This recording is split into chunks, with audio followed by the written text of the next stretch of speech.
You have thin eyebrows, sparse brows, and you want to bring them out without going too dark because you tend to be a little heavy-handed, but you want the color to last all day as well. This is going to be your video, so please stick with me, and I'm going to show you how to make your brows look natural like this and for it to balance your face as well, so stick around. Hey everybody, it's Jasmine, your brow expert. I'm your brow expert because I've been shaping eyebrows for over 25 years and I'm still at the Anastasia salon in Beverly Hills. So you need to come by, get your best brow, and it'd be a pleasure to meet you.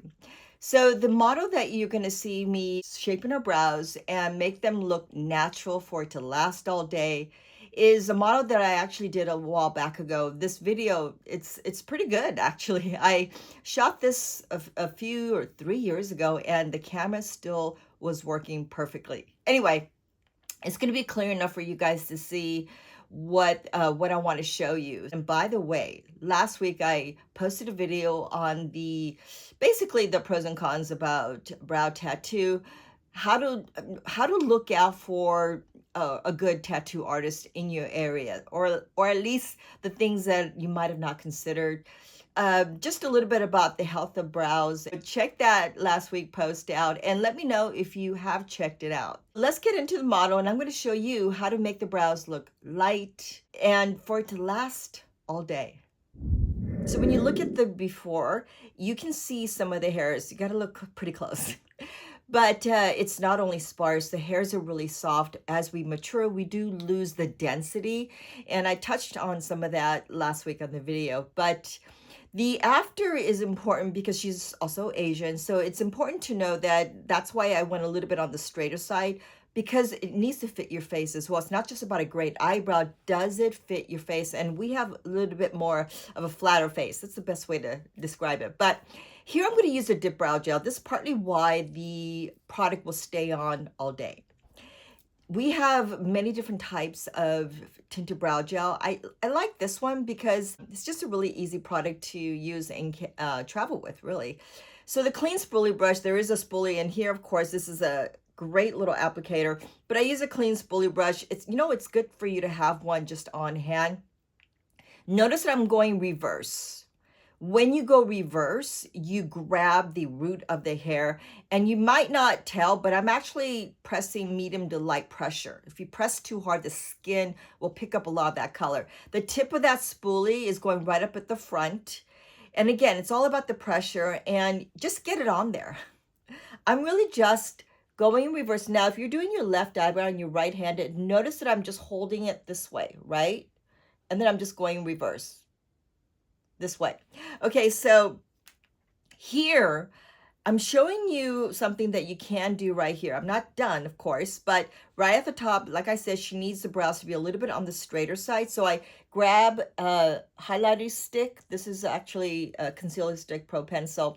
I basically put it on the top because it gets a little messy up there for her, that is. And I left it like this because if you like this depth, you can just leave it like this and go, I have good eyebrows now, right? So this is a great way to add, obviously, texture, depth, and for it to last all day, right?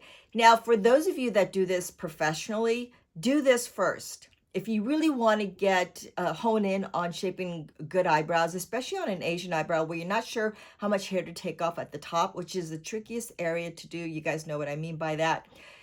Lay the wax as all the product is on, as the brows look really good, right? So lay the wax right here, then remove it. And as you can see right here, there are some hairs that was removed. A lot of it was fuzz, and I'm showing down below as well, but I'm not going too in depth of that because that would be a lesson on another time. But I don't suggest you do this if you're not a professional. As you can see right here, the after, it almost looks like I tinted her eyebrows a little bit. And that's also a great tip for you, is to color the eyebrows a little bit with the dip brow gel and then shape it, because then you see the hairs. So much easier for those of you that just shape your own at home, just tweeze. That's also a really good tip. And so it adds so much more dimension. And you know what? Again, you could even get away with just this and call it a day, right? It's much darker. You have more of a shape than what you started off with without having to do more makeup. But this is a brow video. We got to do more makeup. Okay, so the brow definer pencil, because it's wider and flat, I like to use this pencil, especially on Asians or anyone with flatter eyelid or monolids. There you go. Okay, so you notice that the pencil's lay flat and you notice it's above her. And I'm going to show you how to do that in just a second. I've shown on other videos about this. Again, the pressure's light. And it's just going over the tinted area from the dip brow gel. But again, I'm using my right hand because I'm right-handed, and my left eyebrow. See this? This is what I want you to look at. And I'm laying the pencil flat because it has that wide angle. And you're just laying it right over the tinted area from the gel. And you're going right at that base. Underneath it and above has this highlighting stick. So remember that. It makes it easier because it kind of creates a border. So just by doing this, light pressure, most of the pressure couldn't be towards the end of the eyebrow, but notice the main thing I want you to see when you see me is holding the pencil. All the tools are held in suggestively, for me, not suggestively, is so that you can see how you could do for yourself. So again, beautiful before and after, but it's light and subtle, and have that clean spoolie brush because you can always go back to it and just kind of clean it up if it gets too much, if the hair picks up too much color. That's something else to look out for. So if you find your eyebrow hairs to be too dark or too thick from this beautiful dip brow gel, just use that spoolie and just comb over it. Everything is light pressure with the pencil, light pressure with the dip brow gel. Everything is light pressure because you don't want, especially the dip brow gel, you don't want the product to get so much on the skin. Some will happen. Some will get on the skin.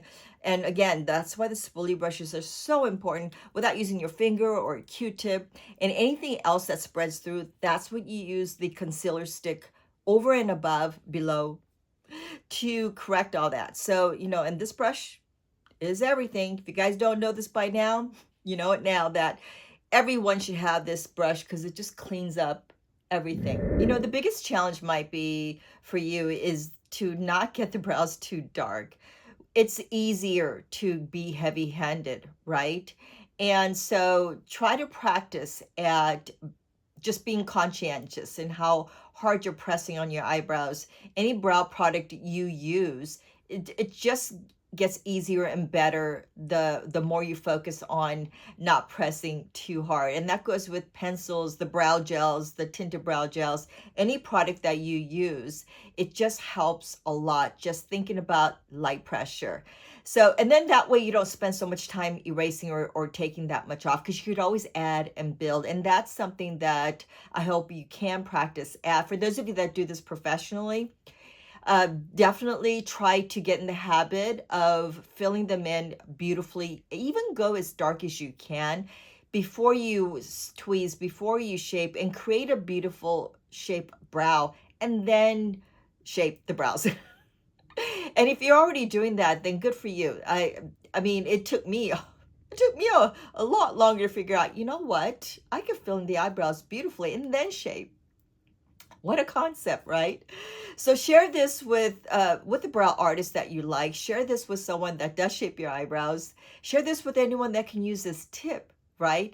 And check out my video last week, because it really does go into helping you find a really good tattoo artist in your neighborhood, or just know what to look out for, know the questions, know what to expect once you get your brows tattooed, right? So check that out. Let me know if that was helpful, if this was helpful. And I thank you for your time. I will see you guys next week. Don't forget to subscribe.